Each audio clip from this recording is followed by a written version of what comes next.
All right, everyone, let's get started here. Welcome to our Wednesday webinar series. Josh Severance here, U12 through U14, Boys Director. I'm joined by Bridget Callahan of the Orlando Pride, Tanner Dietrich, National Soccer Club, and our own Kevin Niebel, Boys Assistant Academy Director. Kevin, go ahead and say hi to our attendees. Guys, how are you? Welcome in. Hope everybody's staying healthy and safe and enjoying some good quality family time. So thank you again for tuning in this evening. Good. So as you can see, we have two young American professional soccer players joining us this evening. We've got a good list of questions for them. Since we have two presenters, we thought it would be best to go ahead and split them. So Kevin and I will be talking to Bridget first, and then Tanner second. Okay. And as usual with our webinars, we'll look at ways to receive questions from you attendees and engage you. So without further ado, I'll let Kevin go ahead and introduce Bridget, and we will get right into this. Yeah, first of all, I just want to say a special thank you to Bridget Callahan for being involved with our club and volunteering her time in this pandemic. But basically a little background on her. Bridget has been with Orlando Pride since 2018. She made her debut in March of that year. She's grown up in Florida. She's a Florida native, had an outstanding collegiate career at the University of Central Florida, where she played midfielder and center back, and she helped UCF reach the national tournament 2 of her 4 years, reaching the Sweet 16 in 2014. So very accomplished, very intelligent player, and we're just glad that she's going to be able to join us. Thank you. My gosh. Well, let's go ahead and jump in, Bridget, if you don't mind. How did you become interested in soccer?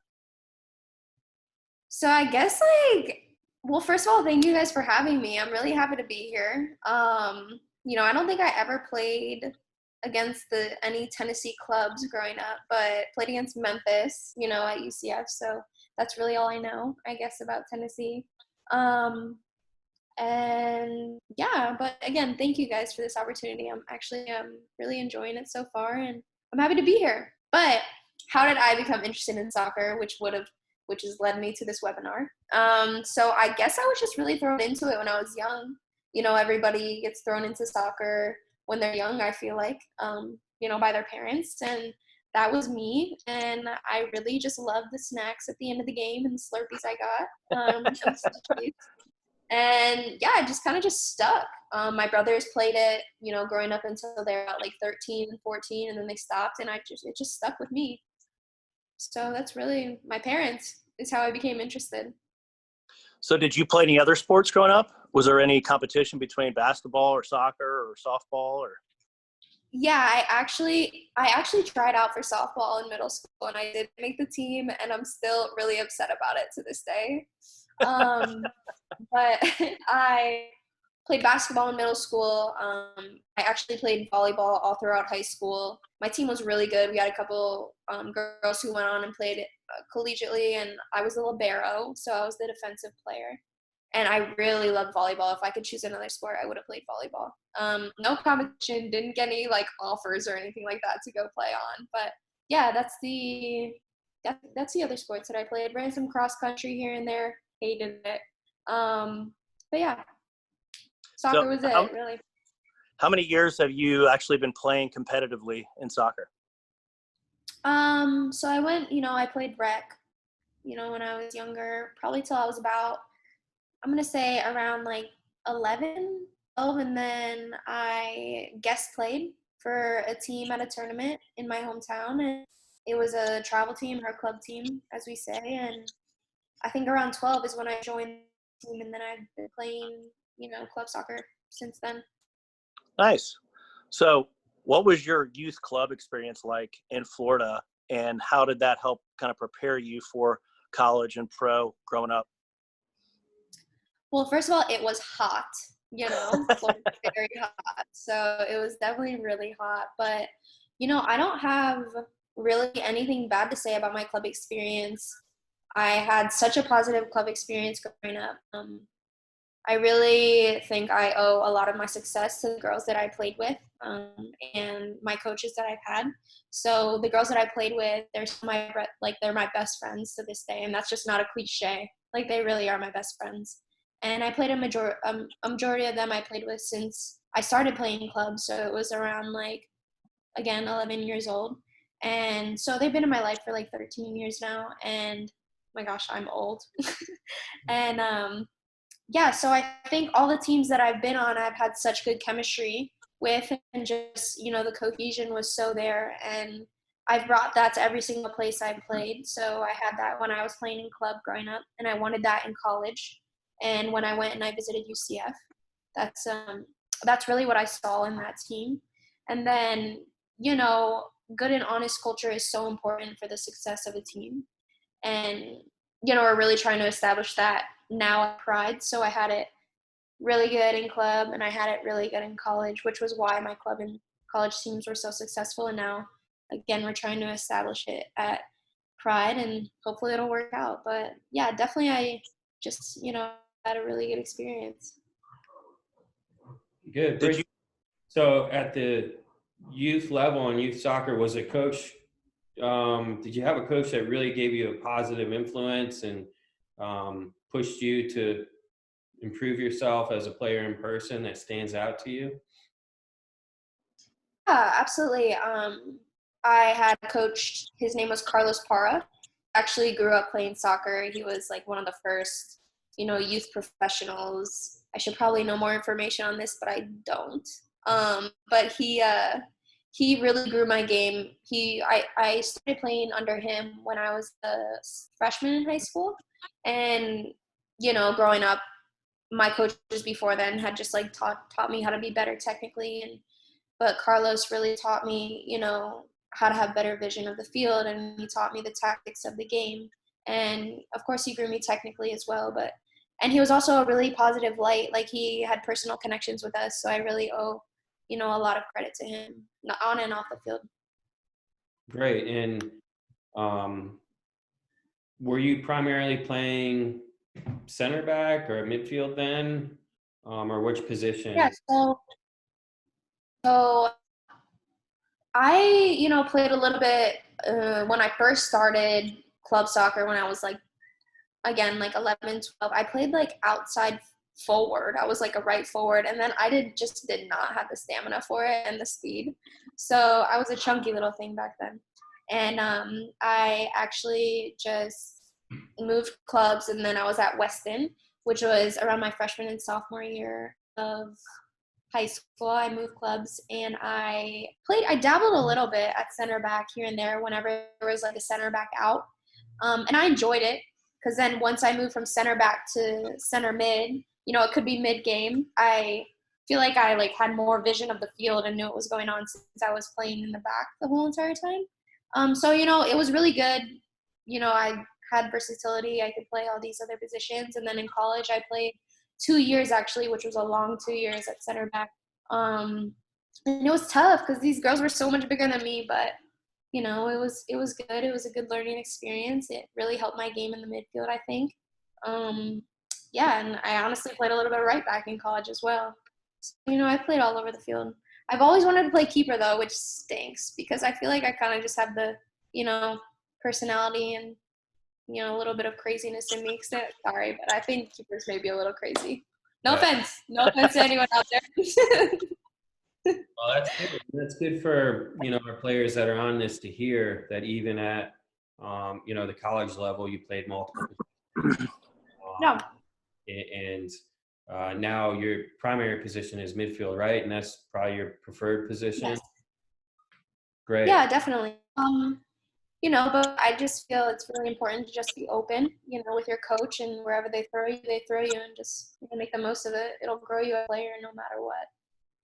Good. So looking at practice schedules from, college and now with the Orlando Pride, how do they compare in your opinion in some of the differences? Obviously, I'm sure the level of intensity is probably a good difference, but what else stands out to you? Yeah, definitely. Like you said, the competitiveness is just, I thought it was pretty competitive in college. But then I got to the professional level and I'm like, oh my God, this is a whole new ball game.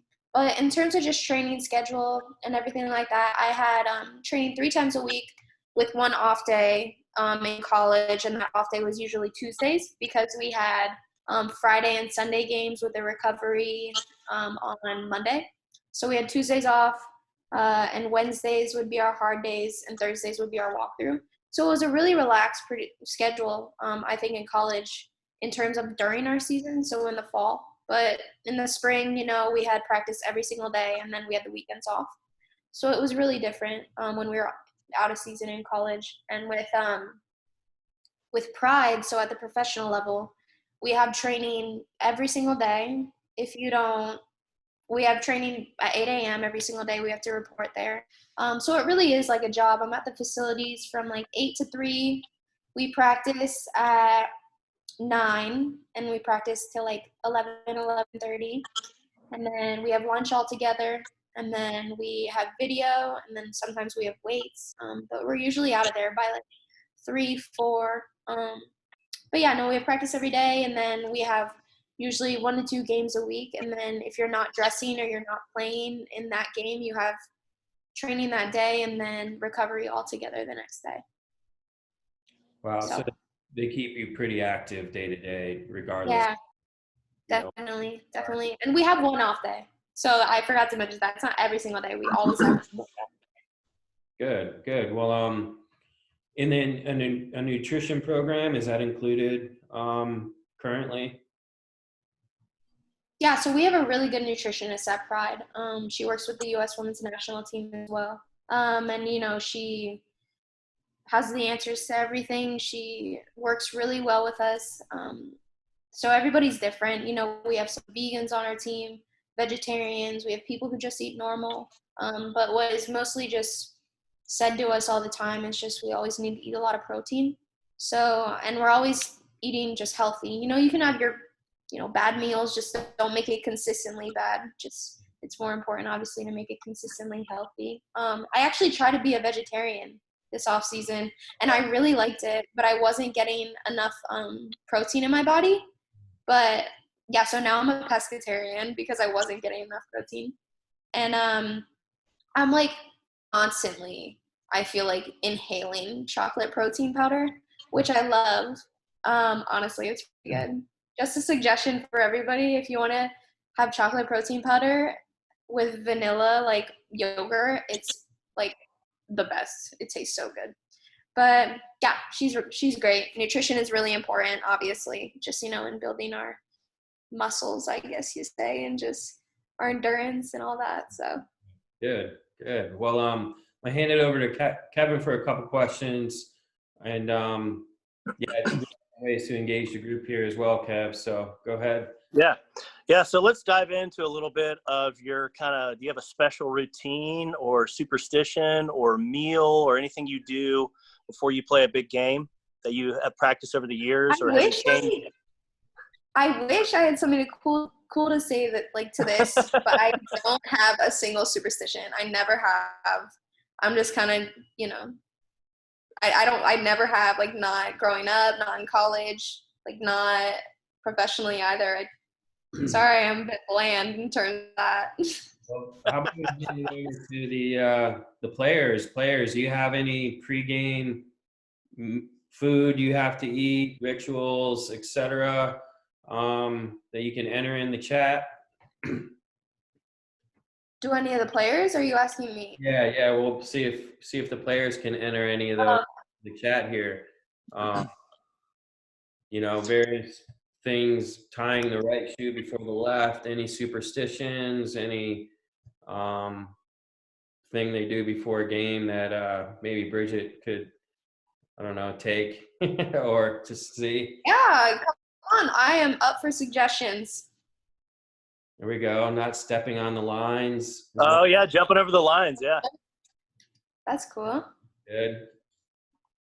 Well, with the routine and superstition stuff, we'll obviously wait for some questions to come in. But for you, Bridget, so far, what has been your favorite experience with the game of soccer, whether it's youth, whether it's college, whether it's pro? Does anything kind of stick out that you said, hey, man, this is when I got locked in? In terms of like what convinced me that this is what I want to do for a living? Yeah, like just something that really, stood out to you and you knew that you love the game of soccer.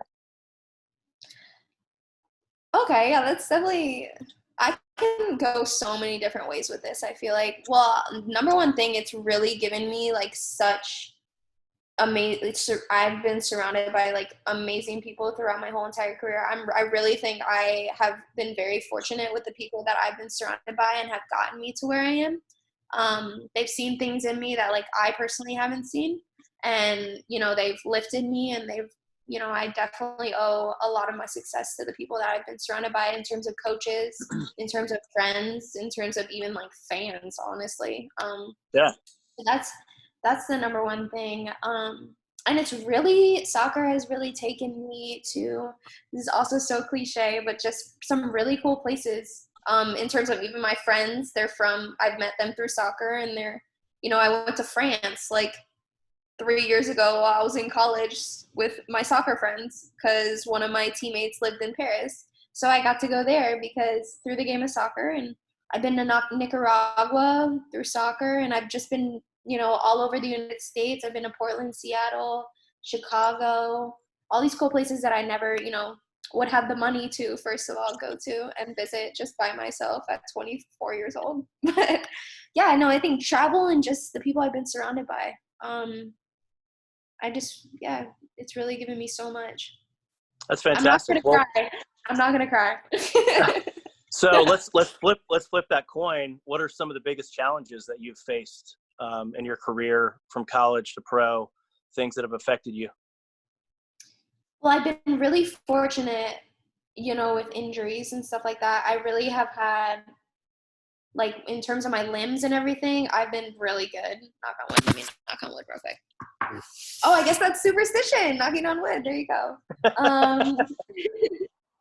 But oh my gosh, I have gotten so many concussions, which is not cool. Like I've definitely struggled with concussions. I actually last season with the Pride, I was doing really well. I was playing a lot, and getting really good minutes and starting, and then I got a clomp to the head and I got 13 stitches. And I was concussed, and I was out for like 6 weeks, and then my season was like basically over. But I think, just as people do, I've struggled with confidence here and there, especially at the professional level. I'm surrounded by, all these amazing footballers, and it's hard to remember and yourself with the experienced players that I'm playing with as well, that perfection is just like not possible. Yeah. Well, I also think I'm very hard on myself, which leads to, here and there confidence issues, but nothing like serious, but definitely just naturally, confidence, I'd feel. So growing up in Florida, right? Played college there, now playing pro. So how do you deal with being away from family and friends when you're traveling so often? Does that affect you? Does it affect your play? Do you get homesick at all?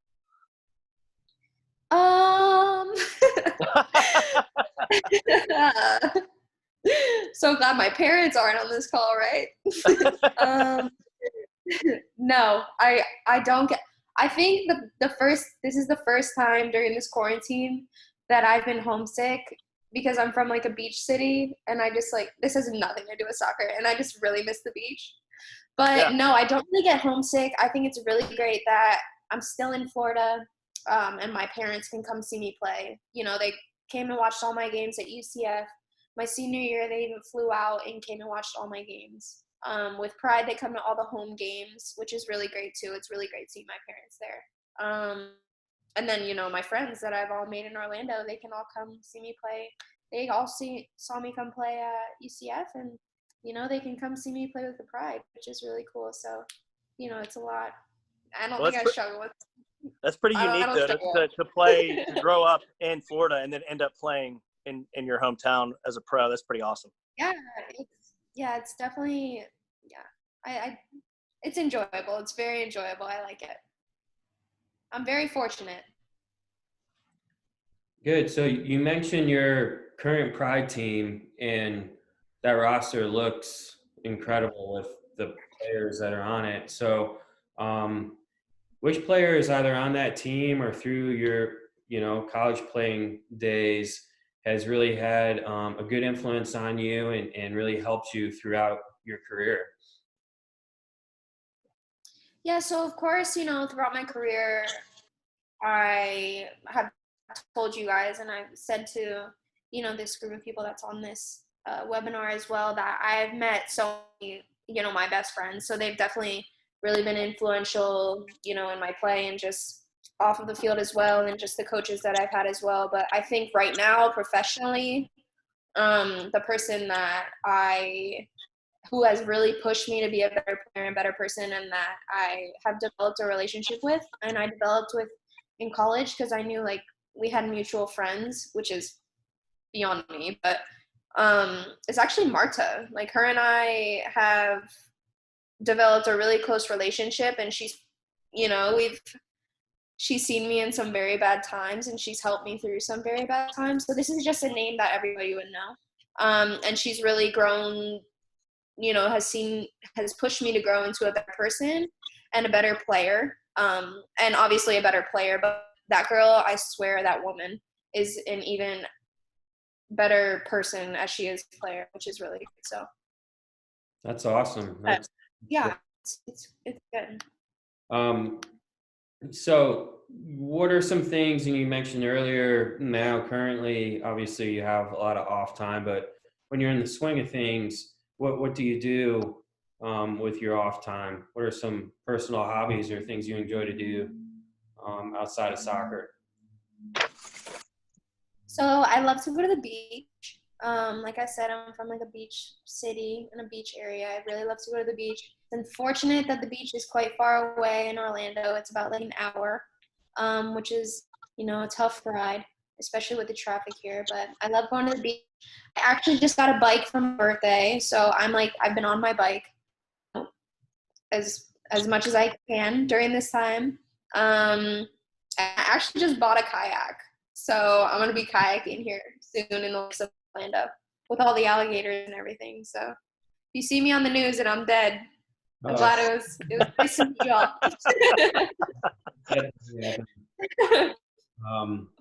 But yeah, I just really like being outside, honestly. Good. Well, Kev, you got a couple more questions and then we'll start wrapping up. And so those of you that are on and you've heard Bridget speak, go ahead and enter any other questions you'd like to ask in the Q&A or the chat. We'll be looking at both, okay? And Kevin will ask a few more and we'll go from there. Yeah, I mean, this is kind of more equipment based. What are your favorite boots to wear for training and matches? I love my Tiempos. That's it. No matter what. Old school?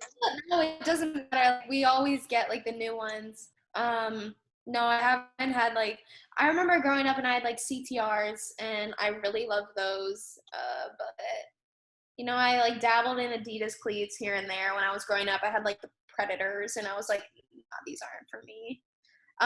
So Nike it is. I really love wearing Tiempos.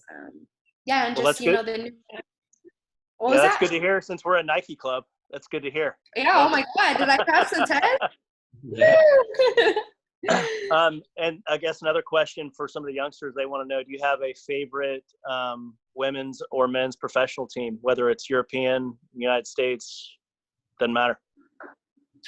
I actually, I'm not an avid viewer of football matches at all. If I have a personal connection with somebody on a team, then I'll root for them. But, we have to watch a lot of Man City film with Pride, so I'll, just hop on the bandwagon and say, Man City. That's great. No, that's awesome. Yeah. Good. Well, before we open it up with some of the questions, we already have some, I think, pretty good questions for you from the crowd. What advice do you have for young players on this webinar and out there on, the pathway of trying to become a professional player? and what it takes, etc.? So I really think what I have still instilled in my brain when I go to practice, when I'm playing in games, I think, it's very important to give your all every single practice to the point where you're, dead exhausted. And during games, obviously, it's very important to just, compete your butt off, not even for yourself, but obviously most important for your teammates. So just, competing. I always think that, and that was one of our core values in college, and just, that's potentially our core values at Orlando Pride, and that's one of my core values. So I think, just being competitive and just competing I think it's very, very important. Great. So a really good question from George, which is best ways to train. And I think you kind of hit on that, being as competitive as possible, and as intense as possible. Anything else you want to add to that question? Like he's saying, what are the best ways to train? And that's, if I'm hearing you right, it's just don't hold back and give what you got each time you're on the field. Yeah, of course. And I mean, I think you have to be smart with your training. You can't be doing 5 days a week of intense training or you're going to burn yourself out. I think you have to, really get a good balance and stay consistent with that balance. So, some days you can have 4 really hard days. My cat just actually snuck up here. This is my cat. Hey. He doesn't have a name, or I'd introduce him. He doesn't have a name, so. But yeah, no, balancing just your training is very important. You can have your hard days. You need your recovery. Recovery is very important, and you can have, your fitness days, your lifting days. So I just think it's very important in training. Good. Another question related to recruiting. How old were you when you started getting some offers from colleges? I received my first offer when I was a freshman in college, actually. And oh my gosh, I went on the visit and everything, and I was like, I am going here. I was so certain. It was Florida International University, and I got the whole getup and everything. And obviously I ended up not going there because there was better options out there suited for me, not because of the school itself, just suited for me. There were better options. I think I was around 15 years old, freshman year. Cool. Very cool. Figured we get one playing with Alex Morgan. Anything you want to say about that?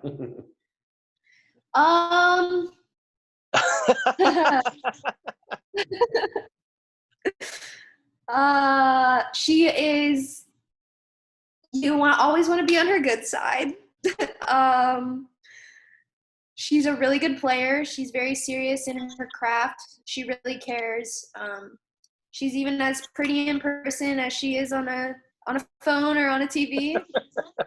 And she's just Alex. I really don't know how to describe her other than she is just Alex, and she's really good at being Alex.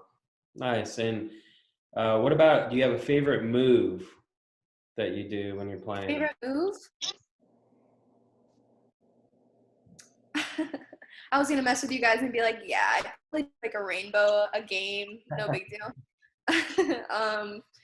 But, probably do the good old step over or scissor or whatever everybody calls it nowadays, whatever you guys call it over in Tennessee. Cool. Kevin, you see any other questions? Think growing up, who inspired you to be a better player from Jacob? I think we already went that. Definitely Marta, but I think the coaches, my UCF coach definitely inspired me to be a better player. She always used the word potential in my 4 years of college, and just my teammates inspired me to be better every single day with their work ethic. So I got one here. Do you have a specific song you listen to before a game? I do. It's called Unwritten by Natasha Benningfield. There you go. All I right. promise you I will not sing it. Tanner may sing it for you guys later. Everyone knows it. Great. Well, Bridget, thanks so much for speaking with us and going in depth and putting a lot of thought into your responses. Of I can course. tell some of the crowd questions were great and on point with what you were speaking on. So, yeah, I guess as we transition into Tanner, anything else you want to say, Bridget, to our players that are on this webinar? Mm, no, definitely. I mean, I just keep working hard, and if you have a dream, it's definitely achievable as long as you believe in yourself. And yeah, I'm cheering for you guys from afar. And wash your hands and stay safe and stay inside. And that's what I got. Thank you guys for having me. I really appreciate it. I enjoyed it. Yeah, hopefully you can get on the field at some point this summer, and I'm sure you've gained some fans from here in Nashville. And when we get a team, hopefully we'll see you on the field playing here in a couple years. Thanks so much for your time, Bridget. Thank you guys. I appreciate it. Good luck, Tanner.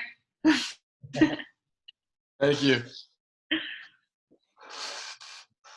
All right, everybody. Well, we're going to be moving into Tanner Dietrich's Q&A here. Just a little background on Tanner.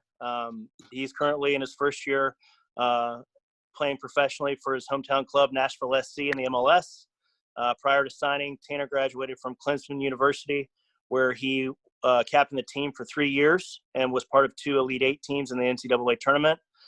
Before Clemson, Tanner was part of the youth national team system from U14 to U19. He played in the U17 World Cup in Chile, and he also won a state championship with me as the assistant coach and his father as the head coach of Father Ryan High School. So he's a local kid with a great heart, and we're excited to have him on. That was special right there. I appreciate you, Kev. Blowing my tires up a little bit. Well, so we'll kind of dive into the same protocol that we did with Bridget. Obviously, your dad was a high school soccer coach long before you were born. So how did you actually become interested, and did you push soccer away at first when you were younger? Yeah, so I mean, I think for me, just like you said, it started with him. My dad has been coaching for a number of years that he probably doesn't want me to say on here. But no, I grew up all around the game over at the high school before there were academies or anything like that. So being around a group of really good guys at Father Ryan and just always being around the field and the campus and getting to grow up, I always wanted to be like them. So that's kind of how I fell in love with it, and it just kind of never really went away. But no, so I guess I got to thank him for that. Yeah, there you go, man. And also for people that don't know, your dad was my high school coach as well. So it's a really neat connection in a small soccer community. Yeah. So how long have you actually been playing soccer? Since I was 3, so a really long time, like almost 18 years now. It's kind of crazy to think about. I actually just had Patrick Dosha, who was our team manager back when I was playing. He sent me a video of our U12 state championship run. So I got to relive that before I got on this call. It was pretty special. Well, in that same vein, when did it really become serious that you knew that you wanted to pursue kind of big time career? Super late, actually. I mean, I was never really all that great. I was speaking in the sense of I never knew as a kid that I had the potential to play pro. Never knew that I could go play in college. It was more or less something that was a social activity for me. And I wanted to be really good at it, and I wanted to be super successful. But, I just was missing something. And when we moved to 11v11, my old coach, Ajit, actually, who I think's in this right now, he actually moved me to center back. And when I moved, I was a winger. And when I got moved to center back, I kind of started unlocking this side of the game mentally and physically that I kind of didn't know that I had and the potential-wise.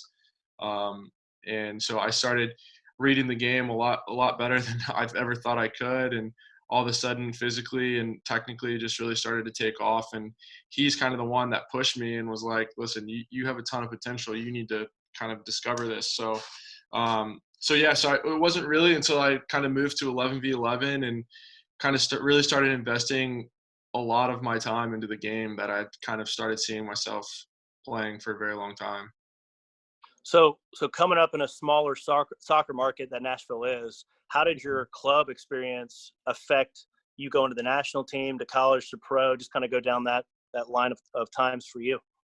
Yeah, so I guess I started off before the clubs merged to TSC, and I was, an old coach wanted me to come over and try out, and I remember sitting in my dad's arms crying my eyes out because I didn't want to try out for the team, and ended up trying out, made the team, played well for a little bit, got moved up to the older age group, and then kind of took off from there. But I mean, I think it was certainly a wild ride. My youth club experience was so much fun. We had a great group of guys who I'm still friends with to this day. We still have group chats and text messages, and a lot of them are in the area that I get to see a lot. And we had a lot of guys go on and play too. And so it was super cool. We were really good. And then from there, sophomore year of high school, I moved down to Florida to play with the U17 national team. And I think that transition was probably the hardest transition I've had yet. Just because you get thrown into an environment where you're competing on the international stage with guys who have already signed pro contracts or, trying to get meals on the table for themselves. And here you are playing it as, your luxury. And so that was a really cool transition. But I mean, my youth club days really prepared me for that in the sense of, you have to be able to connect to your teammates, and you have to be able to create relationships with guys and become a team. And before you're going to do anything, I mean, individually, I mean, I can thank a whole plethora of guys that have gotten me to this area, because I was never this good and I wouldn't have been without them. And that's from my club days to national team days to Clemson days. I mean, I am very much a player that relies on a lot of the supporting cast. So, but yeah, and then from the national team, I kind of was back to square one, like how was in the youth club, where I was no longer the number one guy and no longer kind of, Yeah.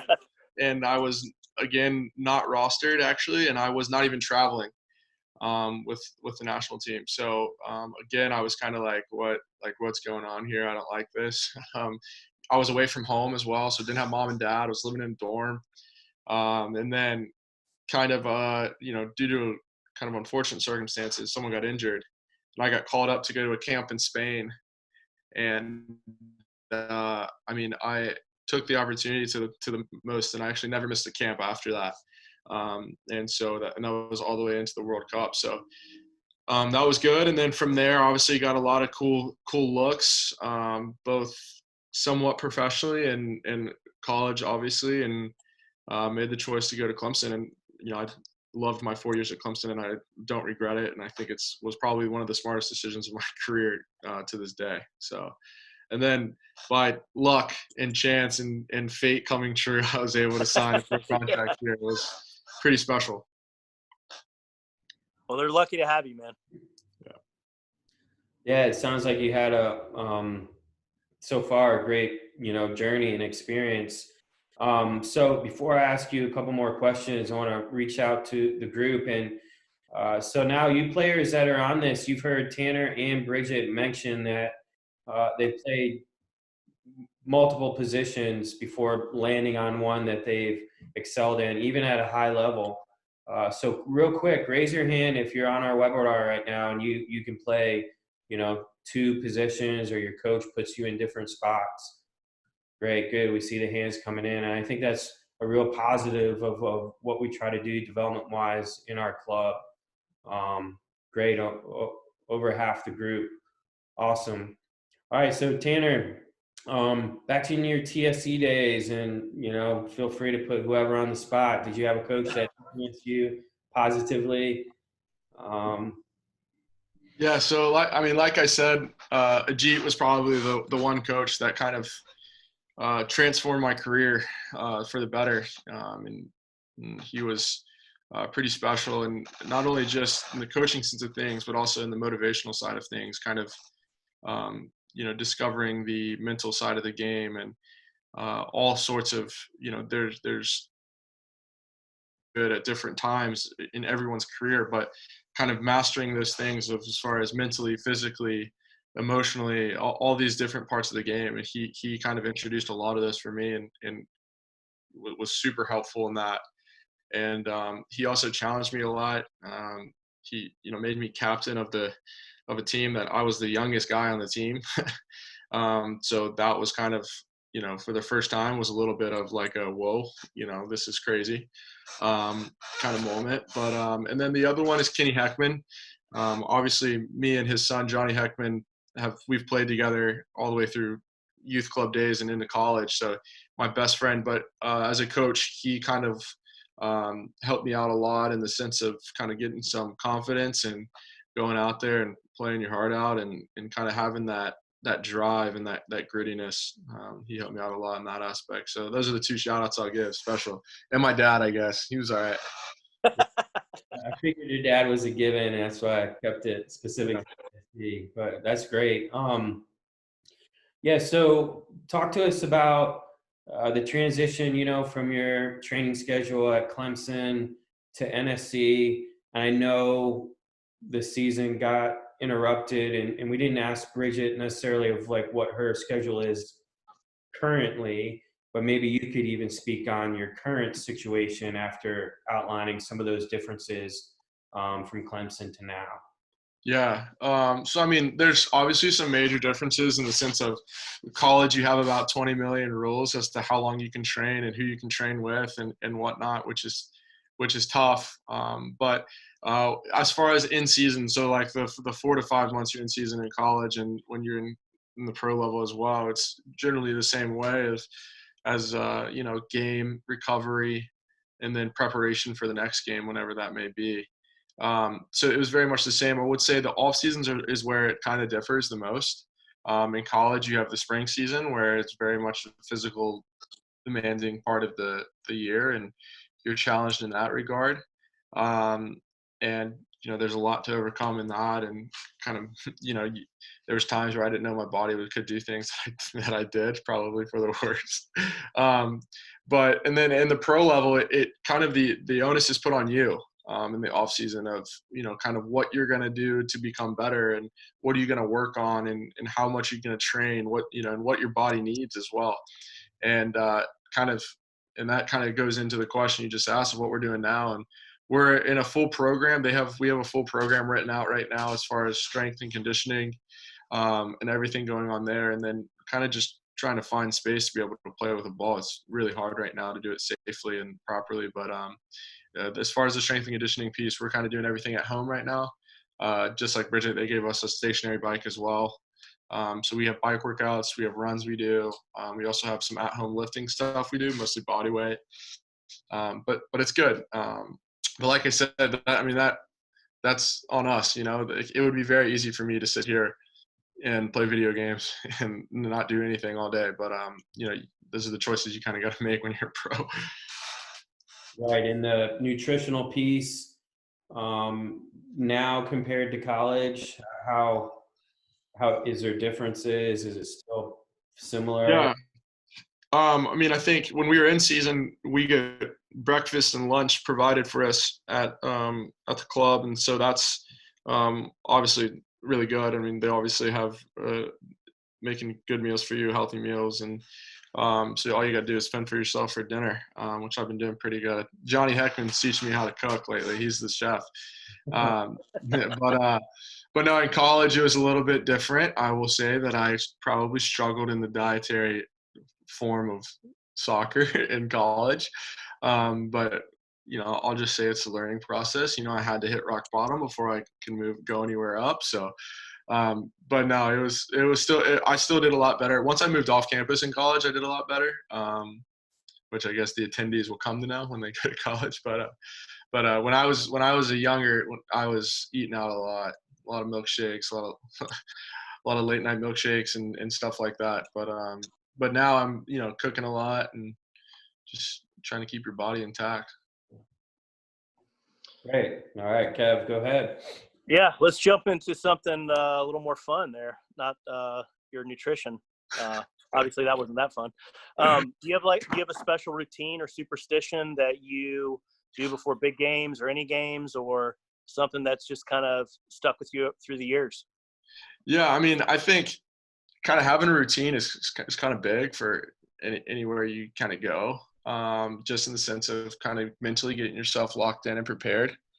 And so finding things that can stay consistent, home and away games and different things like that, I think are important for me. I always walk the field before I play, and I kind of try to go through majority of a match and significant moments in my head, just kind of visualizing the game before I even go into the locker room. And I also kind of use that time as well just to kind of, turn my phone off, kind of focus myself, take a couple deep breaths, and kind of realize what you're about to get into. I think as the levels got more and more serious, I started relying on that more and more, because I mean moments are big. I mean when you are playing in front of 25,000 fans in Chile, like you get rattled a little bit. So I mean having the mental capacity to see things and kind of compartmentalizing them to the level that you need to be is really important. So that's kind of one routine I have. Other than that, just kind of, the regular stuff. And then other cool thing, my dad sends me a game day text every morning. Nice. So he has my schedule on lock, and I'll wake up to a good morning text. And it's been like that since I can remember, which is kind of funny and cool. What about any music or artists that you listen to before you play? When I was at residency, we would travel all around the world for these games, and we would travel like almost every month and a half. And I didn't understand this whole like international plan thing, so I didn't realize that you weren't allowed to like use your internet. So I was like one trip I was using all the internet, and I get a call from my mom like, shut it down right now. Like my phone bill is off the roof. But kind of through that, I didn't like download any music, so I only had like 2 songs. And the one song was Southern Comfort Zone. I don't even know who it's by. I think it's Brad Paisley or something. Nice. And in the song it says I miss my Tennessee home or something like that.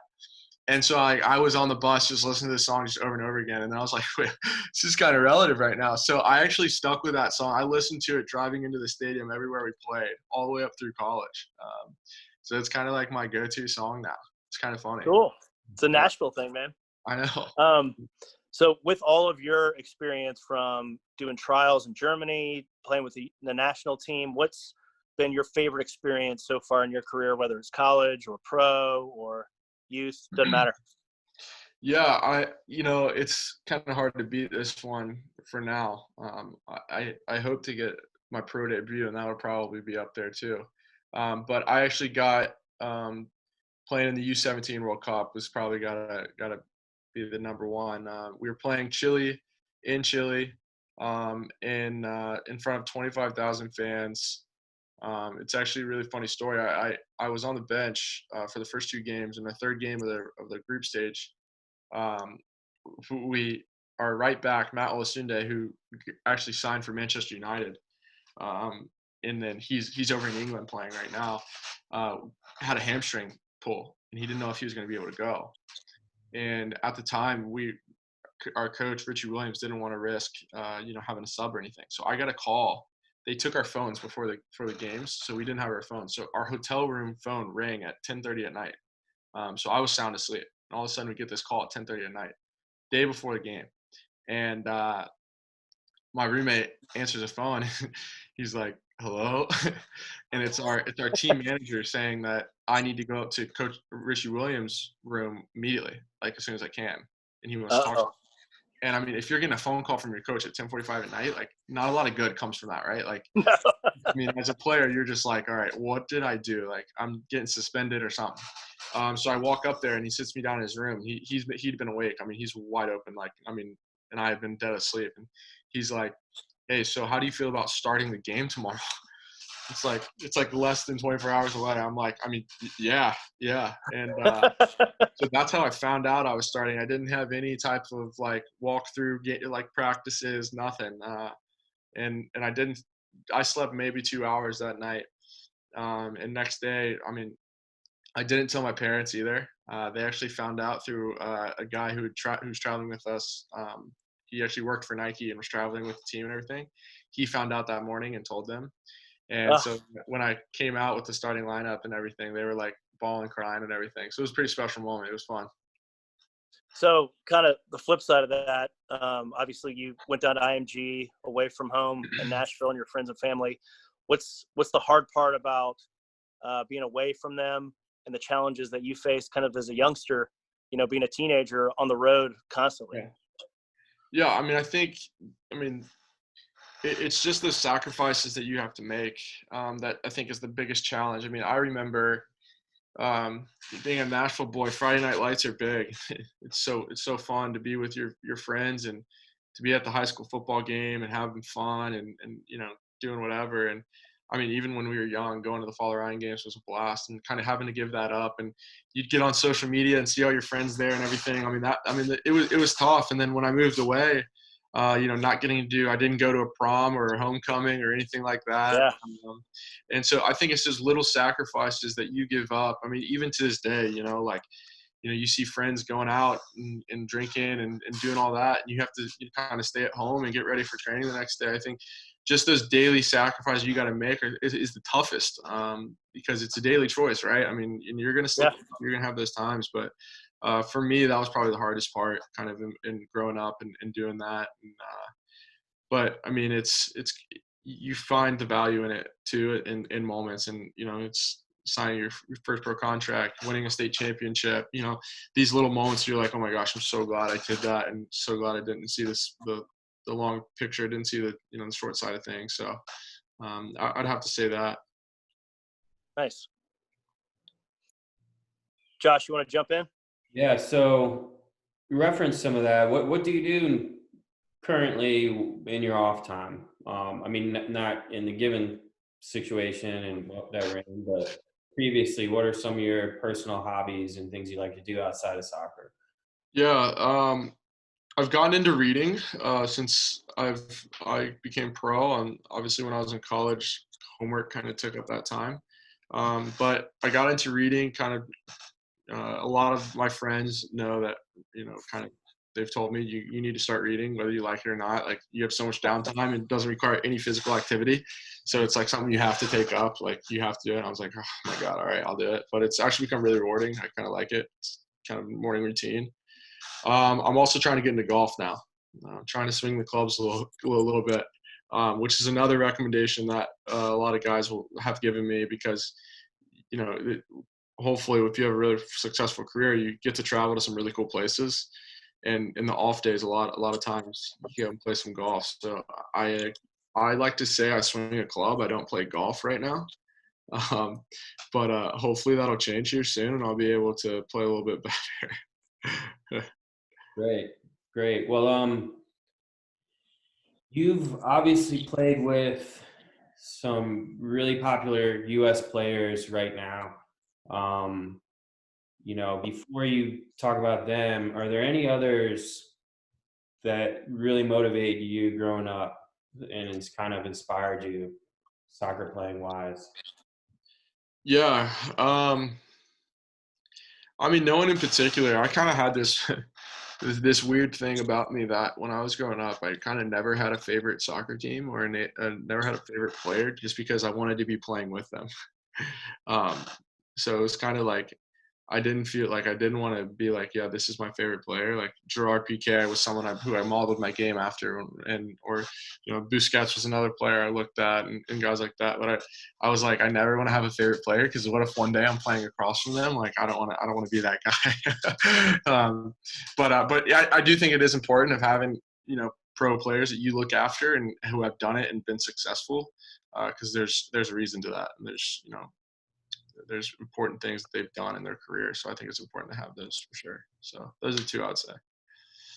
Nice. So of the players you are currently playing with or previously, Which ones have influenced you or motivated you to become a better player or person?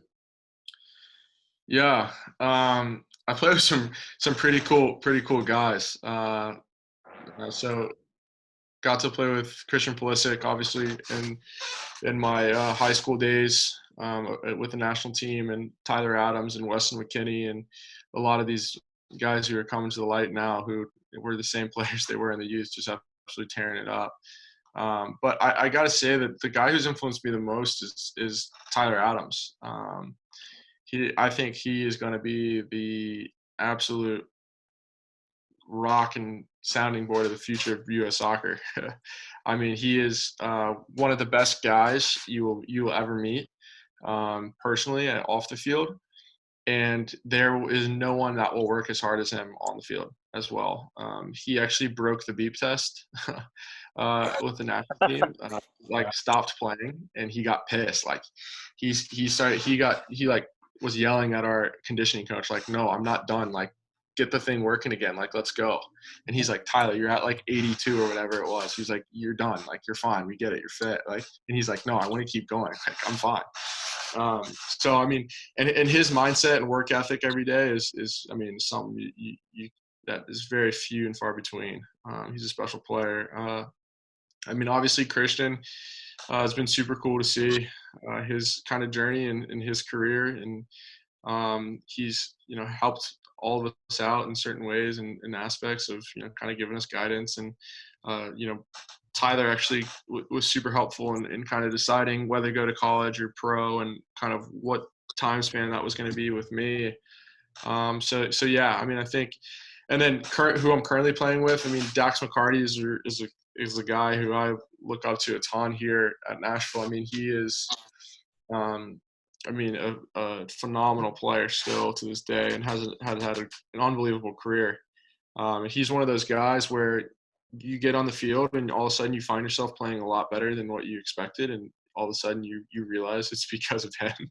And he doesn't do anything flashy or anything special, but he's kind of one of those guys that helps you out a lot, and you kind of find yourself in the right position or having a lot easier of a pass to you. He's kind of one of those guys. So that's definitely a guy who I look up to a lot here in Nashville. Great. Well, before I hand it over to Kevin for a couple more, everyone that's still on, start thinking of some specific questions for Tanner. I already see a couple in the Q&A. Kevin's got a couple more, and then we'll start wrapping this up. All right. Thanks.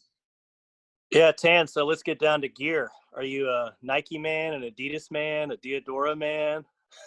Yeah. So I actually worked for Nike. Okay. I interned out there for a summer, so I'm a Nike guy through and through. But obviously the club and the league is Adidas, so I've had to transition a little bit. So right now I'm wearing Copas right now, but I'm a Tiempo guy at heart. Just don't forget that, So if you could choose your favorite boots to wear, like in a match or training, what would it be? Just Tiempos? Yeah, definitely Tiempos. Nice. CTRs could have been in the conversation if they were still a thing today. But yeah, Tiempos for sure. CTRs were close. They would, if they would have lasted, they probably would have been up there. All right. So do you have a favorite pro team besides the one you play for? Yeah, I mean, it's kind of like what I said earlier with the players. I don't like having a favorite team, just because like if you ever play them, it's just gonna be like, or if you're on that team, it's just kind of like, you want to think like that. Like I kind of learned that from a lot of the guys on the national team. It was like when we would go play guys, they would hear stuff about these other teams, and it was just like, dude, I could care less. Like I got a job to do. And so that's kind of how I am now. I obviously love seeing my guys go and do cool things. So, Leipzig and Chelsea and Schalke and those guys, I'll root for them if I'm watching them. And those, so I'll say that. It's a safe answer. Very cool. Hey, very political. I like it. Yeah. Good. So Tanner, before we get some questions from the crowd, any advice you have for the players that are on this and out there on just your journey and what's helped you get to where you are currently? for them? Yeah, I mean, I think the best advice I ever had was just kind of keep dreaming. If you kind of don't think like them, act like them, talk like them, you're never going to become them. So, I mean, when I was a kid, I used to watch the behind the crest U.S. soccer videos, and just kind of dream of one day playing for the national team, and then all of a sudden I was, 15, 16 on the national team, getting to do it. So, I mean, I think that's the most important thing is don't kind of ever think that you can't do it or you're not going to be there or whatever, and just keep going. And then, I mean, other than that, have fun, enjoy the process. I mean, that's what it's all about, right? I mean, you'll look back on it and have some really cool memories and everything, and that's what it's all about. It's all about kind of those things. You'll hold on to those things a lot harder than you hold on to any win or loss or anything like that. So yeah, I mean, nothing too special. Great. Well, let's start our questions from the one that Ajit sent. Okay. Biggest challenges going from club to college to MLS. Yeah, I think the biggest challenge going club to college is the physical aspect of things. You go from being 18 years old to playing 22-year-old men. So that was probably the biggest challenge, kind of from that aspect of it. And part of that is just kind of letting your body grow up. But I think the other part of it is also learning how to kind of use your body, whether you're a smaller player, bigger player, whatever it is, kind of understanding how you utilize your body the best.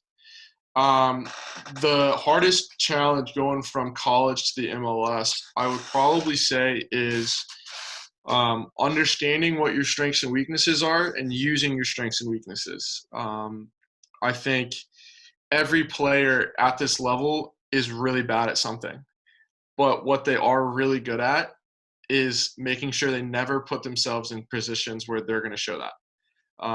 And it's kind of been really cool to watch that and kind of learn about that, because when you're in college, you kind of rely on a lot of either physical or technical ability to kind of get yourself out of those situations and stuff. And at the pro level, it happens so fast, and the players are so good, you don't get that opportunity.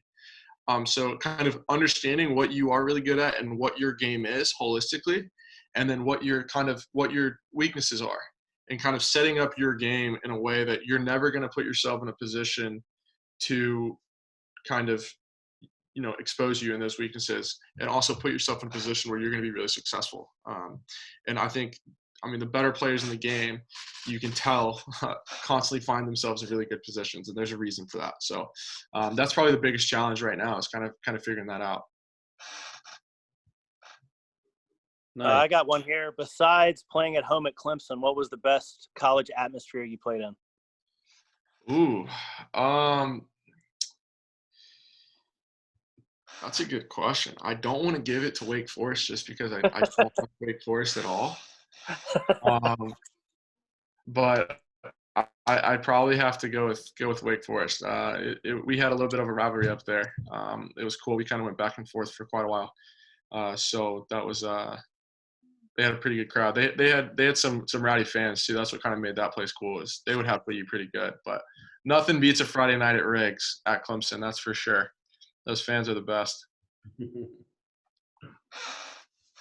Good. And so thinking back to your youth days in an academy, what part did that play in your soccer journey? So, like being U9, U10, U11 in those younger ages. Yeah. I think the first thing it taught me is kind of how to be a teammate. In like really simple terms. I think if you're going to excel at any level, you have to learn how to be a part of a team. And at that level, you don't know it and you don't kind of feel it, but that's kind of what you're learning. And then the other thing is just kind of those fundamentals that you grow up with. And I can still rely on stuff that, I just had a ball in a wall, and I can still kind of have muscle memory and from doing that kind of stuff and kind of learning that. And then, lastly, how to have fun. Those are, to this day, the most fun I've ever had. Are those days where you're just you know, you can kick the crap out of someone and you run around for days, you don't get tired, and, you know, you get to carpool with your buddies to games and everything. And, you know, you're going to Olive Garden with the whole team. You know, those are the, those are the glory days. They just don't tell you that. Well put. Kev, you want to take a couple more? Yeah. Who do you think is the most famous player you've ever played with? Probably Christian. I mean, Yeah. it's hard to beat him. You know, I hate giving him that much credit because he doesn't. You know, he always gets the limelight. You know, like we always joke around our friend group. We're like, Christian, just like toss us a bone once or twice. You know, like we get it. Like you're good. You know. But yeah, I mean, those guys are. I mean, they're global superstars now. Like, and it's pretty special to be with them and be around them because it's funny. We get some good laughs out of them when we're in public. I mean, it's pretty funny to be around them. And what's the most difficult international stadium you've ever played in? Ooh,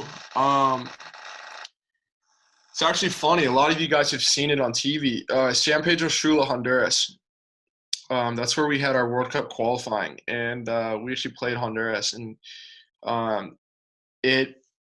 people like a lot of people are like, why is it so hard to qualify in CONCACAF? Like we're so much superior to all these teams. But I mean, the environments that you have to go and play in are insane. I mean, it's absolutely crazy. I remember on the bus going from San Pedro Sula, our hotel to stadium, we weren't allowed to go on the same route twice. So like if we were going to the stadium for practice, for walkthroughs, we had to go home a different way. And then the next time we went, we had to go home a different way than we did 2 times before, just because like fans are throwing, you know, ice at you. They're throwing eggs. I mean, it's insane. And then you get to the stadium, and then the field is not the best playing field you've ever been on. You know, it's pretty shocking, which is a challenge. I mean, both teams got to play on it, which is true, but it's hard to transition to that. And then you don't get to warm up on the field. You get to warm up on a cement like slab that has essentially a turf thing rolled over it. So it was a pretty cool. I mean, it was almost an out of body experience being down there. I mean, when we were done with the game, we actually had to walk to the middle of the field to get off the field because if you were too close to the sideline, you're definitely getting hit with something. Whoa. Laser pointers and all. I mean, it's and we're 17 years old, like nuts. But yeah, so it's also a really cool environment to be in. You know, I think that was the first time that I recognized that soccer was a lot more than soccer. You know, this was first for. I mean, the guys who we were playing, like they're playing for their families and then their extended families. You know, they're trying to put food on the table. So it's that's kind of when the first kind of got home that it's a different mindset up at that level. So. For sure. Not playing at Downs Boulevard. Yeah. Yeah. Tower Park doesn't get you there. Well, couple personal questions here. What's your go-to snack? Oh, go-to snack. Ooh. You see, I'm living at home right now, saving money, so I can't be too picky. I just got to kind of eat what's ever in there. I'm a big fan of crackers and cheese. Just like getting some nice, simple Ritz crackers and getting some cheese and throwing it on there and eating that. That's kind of like, I think, my go-to. Good. And so on diet, like what's your nutrition plan consist of, you know, for NSC? Yeah. So, I mean, for breakfast, it's kind of different for everyone. I'm an oatmeal guy. I can't eat a lot of big breakfast. I just never have been able to. So I mean, I just eat a bowl of oatmeal with some fresh fruit in it and a glass of water and coffee, and that's kind of what I roll with in the mornings. And then that'll lead straight into training, and then post training, we have meals set out for us. Usually it's a fish and like a protein, so like fish and chicken or steak, some grilled veggies, rice or pasta, and then kind of like an alternative option. Like it's hard to think of one on the spot here. This is the hardest question I've had all day. But and then the other, like just you know, they also provide us like certain bars and different things to snack on throughout the day. And then obviously a big part of that as well as water, drinking plenty of water. Well, that's yeah. about it. That the questions that I've gotten through here, Josh. If Tan, you got any last statements you want to give out to the youngsters from TSC, or anything you want to let them know?